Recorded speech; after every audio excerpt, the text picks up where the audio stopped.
Testing.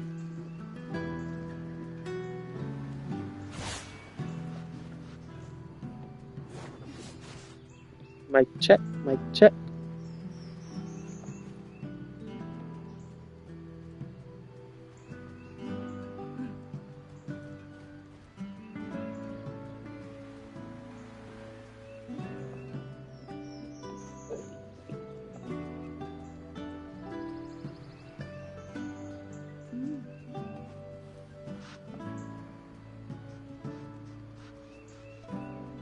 Testing, testing.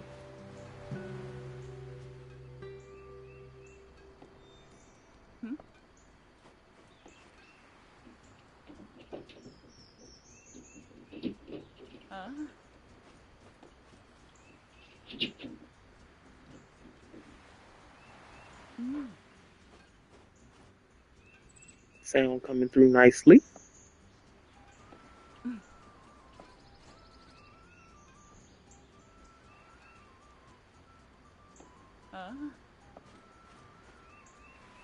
All right.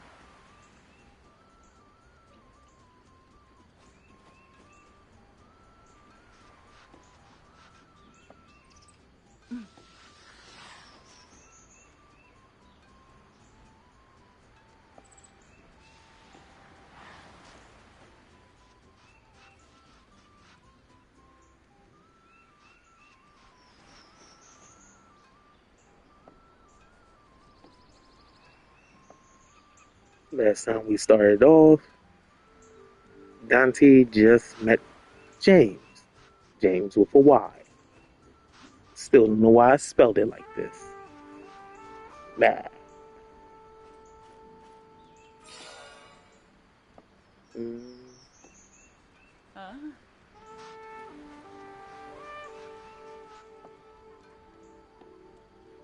All right.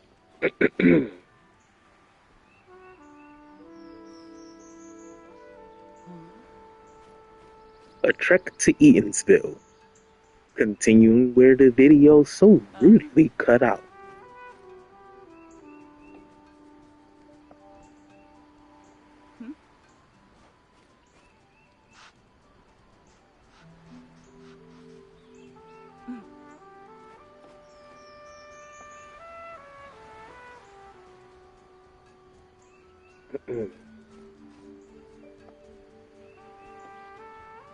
James says, "Listen here, I'm James and all, but I don't own nothing you want."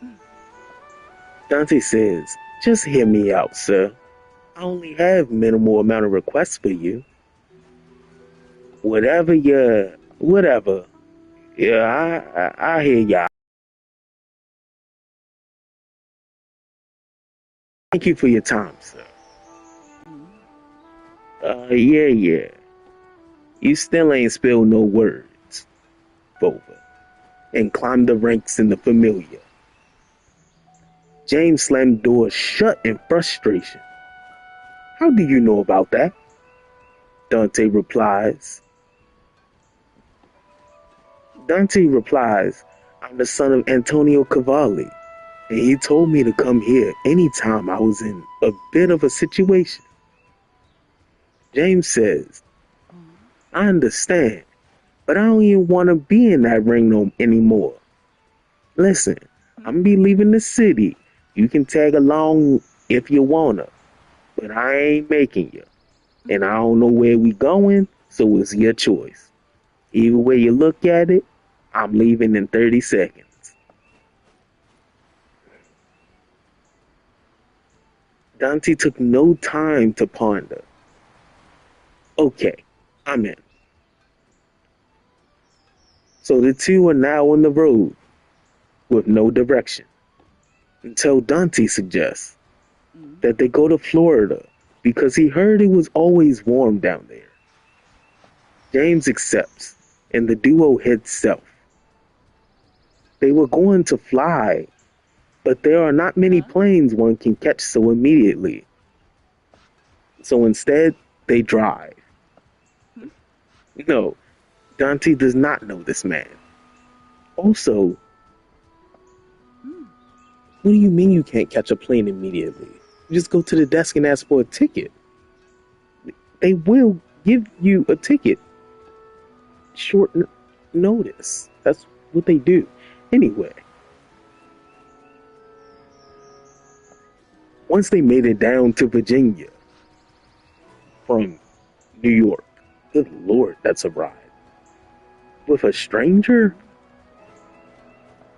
Once they made it down to Virginia, the two had a slight holdup with the police, and without hesitation, they labeled James as a criminal and followed James and Dante for miles.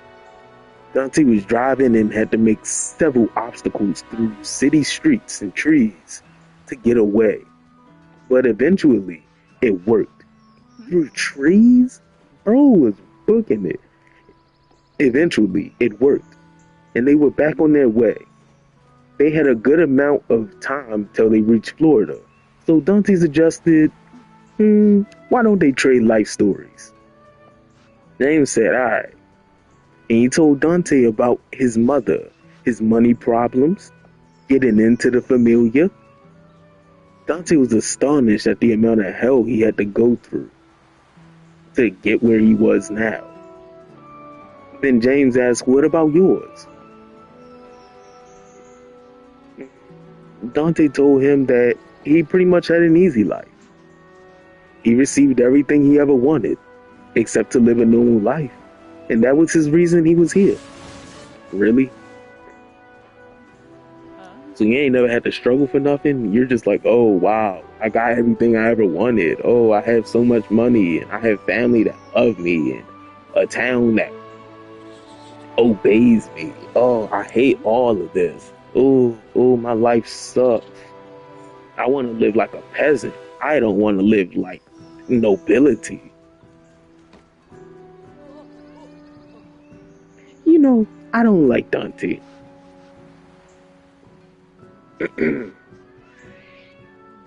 At this point, the two have been in Florida for a while, but they decide to continue south even further. They finally stop to fill up gas again and rest in a town called Eatonville. While pumping gas, James had seen a woman. She was beautiful. No, this says while pumping gas, James had seen a woman. She was beautiful. She was joyful. She had light skin and long hair. Her unconstrained beauty could put Venus to shame. Could put Venus to shame. And to James, these words were not an exaggeration. They were fact. They were law. All right. That ain't my type. But this James fella, he seems infatuated.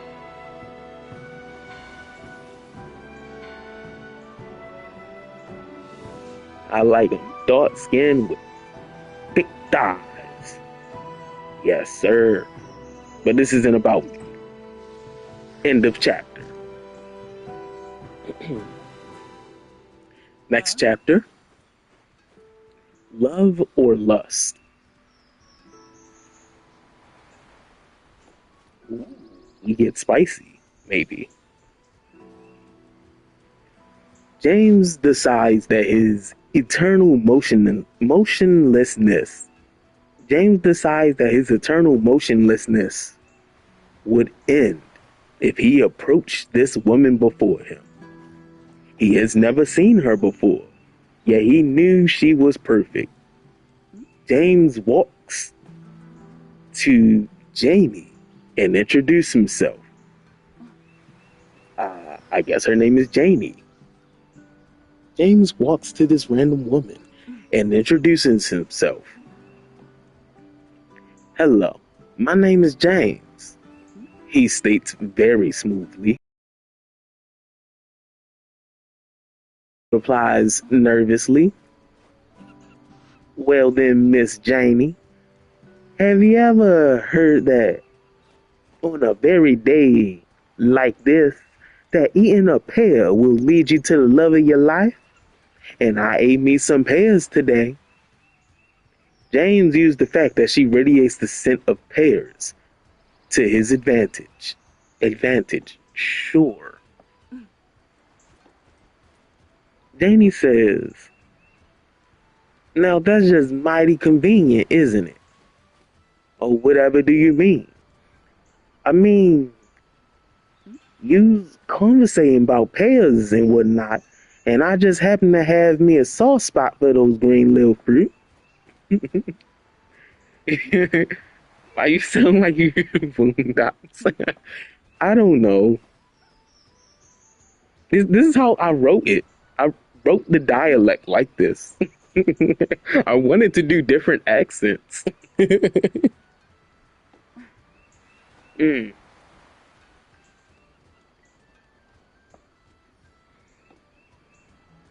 I just happen to have me a soft spot for those green little fruit. But that's all the more reason we should get to know each other. James says very covertly, while Janie replies, well, I reckon you're right. We should have some tea sometime. I agree. Then it's a date. At first, Janie was repulsed by him, but that soon wore off because James was persistent and he was so from everyone around. What?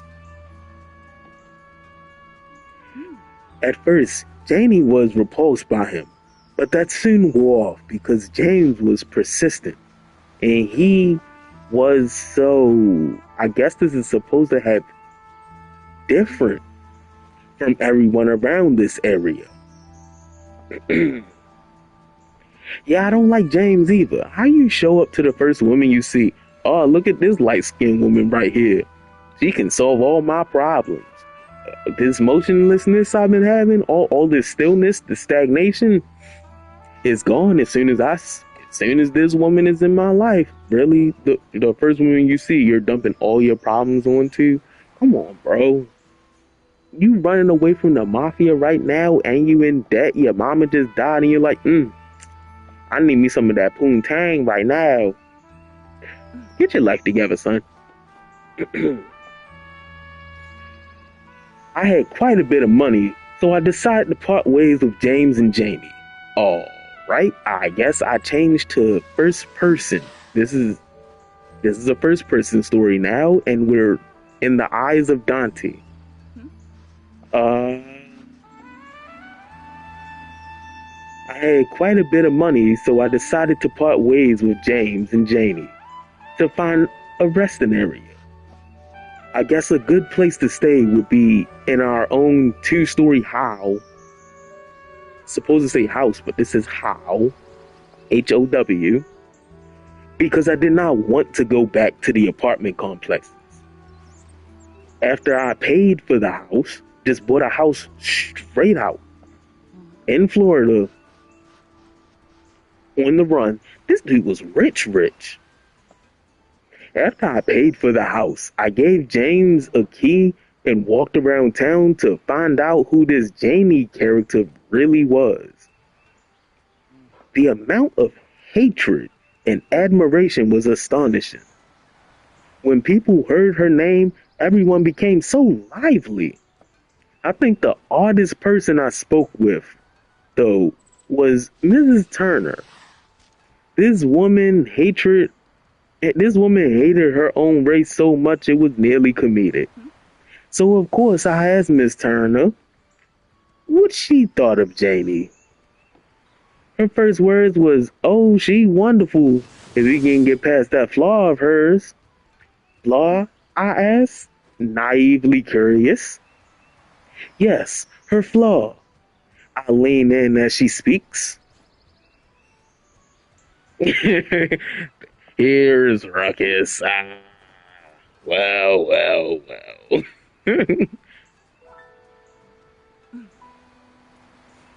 Yes, her flaw. I lean in as she speaks. That man she with ain't no good. He ain't got but the good sense his mama gave him, and I don't even think And I don't even reckon he got that much sense. Oh, reckon. Okay, we using that. That man she with, he ain't got but the good sense his mama gave him, and I don't even reckon he got that much sense. He's so dark. You used to think he had the devil himself. Burnt him up and colored him black. Damn, the devil in hell burned him and then colored him black. Oh, his hair's so kinky that he depicted it a lighter match. Okay, okay. Sorry to interrupt, I say, while interrupting, but does this have but what does this have to do with Janie? Janie, oh yes, Janie, that no good bubble butt, big lip, cross eyed imbecile is her husband. Good Lord.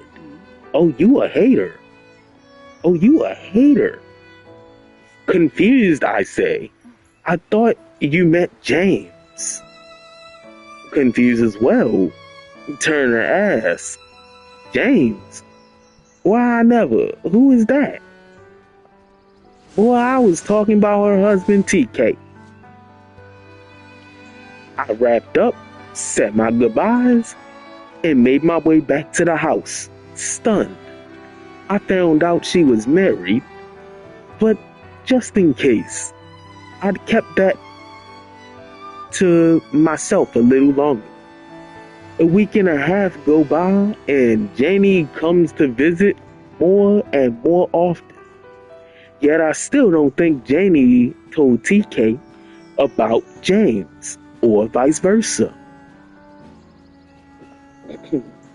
End of chapter. Questions, comments, concerns, confusions?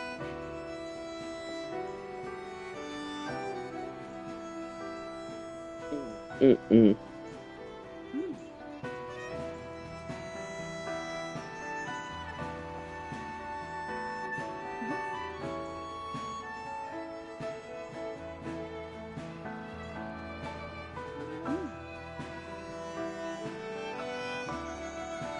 The next chapter is called Wrath of God.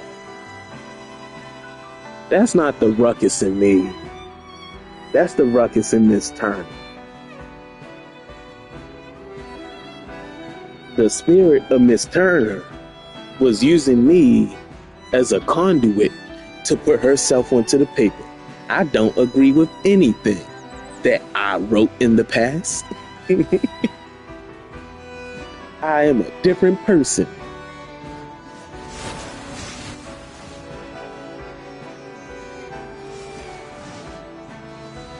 Well, you want the ruckus to be in all of us.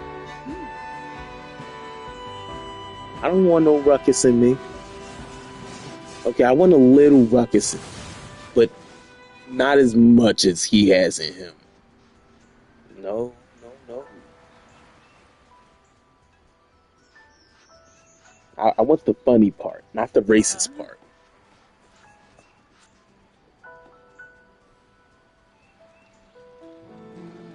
You know when you say something and people think it's hilarious and they're just cackling and you're like, I haven't even said anything funny yet. Why are you laughing? That's the part that I like. Not always, but sometimes.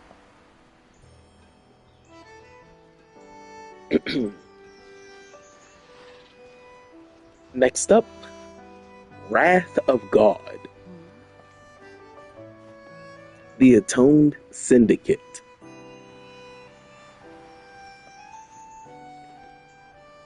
Still all good on sound?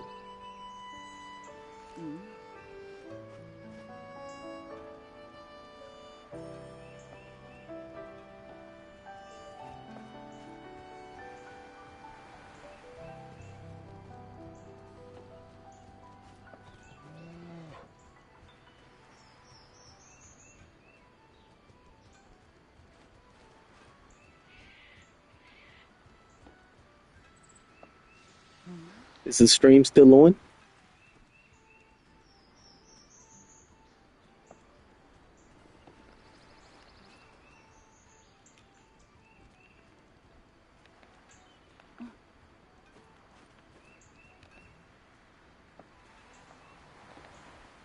Okay, it's still there.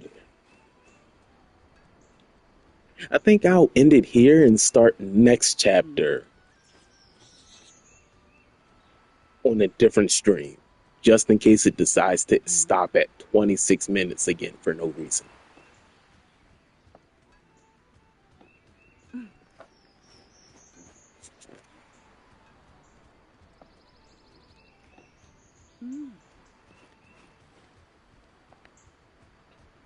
Adios.